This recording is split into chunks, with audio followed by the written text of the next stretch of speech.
প্ৰান্তত থকা আমাৰ সন্মানীয় গগৈ জ্ঞাতিবৰ্গ আৰু শুভাকাংক্ষী ৰাইজ সকলোৱে প্ৰথমতে আমি উদযাপন সমিতিৰ তৰফৰ পৰা বিনম্ৰ গুহাৰি জনাইছোঁ।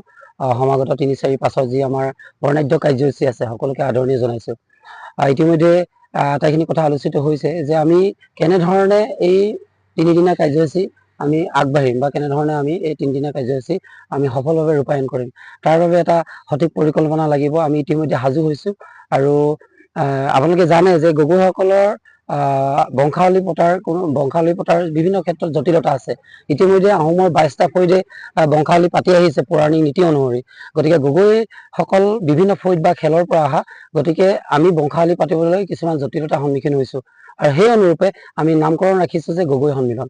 আৰু আমাৰ মূল উদ্দেশ্যটো হৈছে গগৈ সন্মিলন আচলতে বংশাৱলী আৰু নেপথ্যত বংশাৱলী কথাটোৱে ইয়াত নিহিত হৈ আছে। এই বৰ্ণাঢ্য 3 দিনীয়া কাৰ্যসূচী বিভিন্ন ধৰণৰ কাৰ্যসূচী আছে।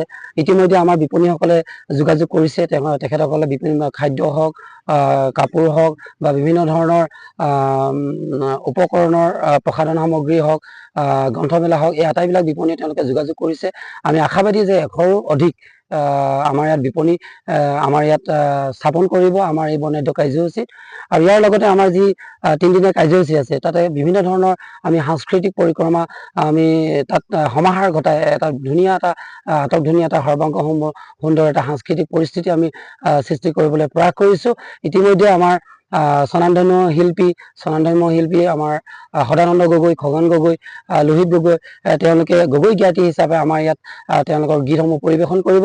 আমাৰ স্থানীয় যিসকল গগৈ জ্ঞাতি বা আমাৰ আহোমৰ হওক বা আন শিল্পীসকল যিসকল অনা গগৈ আছে, সকলোৱে আহি আমাৰ লগত সহযোগিতা কৰিছে। তেওঁলোকে অনুষ্ঠানটো সুন্দৰ আৰু সৰ্বাংগ সুন্দৰ কৰিবৰ কাৰণে তেওঁলোকে আমাক দিহা পৰামৰ্শ দিছে। গতিকে তেখেতসকললৈ এই আৱাহতে আমি ধন্যবাদ জ্ঞাপন কৰিছোঁ। আৰু ইতিমধ্যে আপোনালোকে জানে যে আমি গগৈসকলকে অকল নিমন্ত্ৰণ জনোৱা নাই, আমি বিভিন্ন প্ৰান্তত থকা আমাৰ যিখিনি প্ৰতিষ্ঠিত ব্যক্তি আছে বা শুভাকাংক্ষী ৰাইজ আছে সকলোকে আমি নিমন্ত্ৰণ জনাইছোঁ। কিন্তু কথা হ'ল কি, আমাৰ যি মুকলি সভা হ'ব বা বিভিন্ন অনুষ্ঠানত হ'ব, আমি চিন্তন বৈঠক হওক বা বেলেগ ধৰণৰ আনুষংগিক যিবিলাক বিষয় আছে সেই বিষয়বিলাক আমি গগৈ জ্ঞাতিসকলক উত্তৰণৰ স্বাৰ্থত বা আহোম জাতিৰ উত্তৰণৰ স্বাৰ্থত বা বৃহত্তৰ অসমীয়া গঠনৰ স্বাৰ্থত আমি সকলোকে আমি তেওঁলোকৰ দিহা পৰামৰ্শ লৈ পিনে এটা সুস্থিৰ আৰু সুন্দৰ এটা সিদ্ধান্ত আমি গঠন কৰিবলৈ আমি প্ৰয়াস কৰিছোঁ। আপোনালোকে গম পাব যে সমাগত যি অনুষ্ঠান আছে, অনুষ্ঠানত আমাৰ গগৈ জ্ঞাতি কেইবাজনো সন্মানীয় মন্ত্ৰী আৰু বিধায়ক আমাৰ ইয়াত উপস্থিত হ'ব। আমি কিন্তু সংকীৰ্ণতাৰ যি মনোভাৱ, সেই মনোভাৱ পৰিহাৰ কৰি অকল তেখেতসকলকে নিমন্ত্ৰণ জনোৱা নাই। আমি বিভিন্ন সন্মানীয় মন্ত্ৰী হওক বা সন্মানীয় বিধায়ক হওক, তেখেতসকলক আমি নিমন্ত্ৰণ জনাইছোঁ। বিশিষ্ট আমাৰ সমাজৰ সেৱক হওক বা বিভিন্ন উদ্যোগপতি হওক বা বিভিন্ন ক্ষেত্ৰত জড়িত ব্যক্তিসকলক আমি নিমন্ত্ৰণ জনাইছোঁ। তেখেতসকলে আহিম বুলি আমাক ইতিবাচক বাৰ্তা দিছে।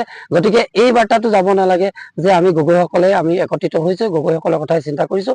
কিন্তু এয়া নহয় যে আমি ভূপেন হাজৰিকাৰ যিটো গীত আছে যে নিজৰ আইক ভাল পোৱা মানে আনৰ আইক বেয়া পোৱাটো নুবুজায়। গতিকে আমি গগৈসকল একত্ৰিত হৈ বৃহত্তৰ অসমীয়া জাতি বা আহোমৰ জাতি গঠনত আমি কি ভূমিকা ভৱিষ্যতৰ দিনত আমি কৰিব পাৰোঁ তাৰে এটা ৰূপৰেখা তৈয়াৰ কৰিবৰ কাৰণে এই গগৈ সন্মিলনৰ জৰিয়তে প্ৰথমবাৰৰ বাবে আমি এটা চালকীয়া হ'লেও আমি এটা প্ৰয়াস কৰিছোঁ।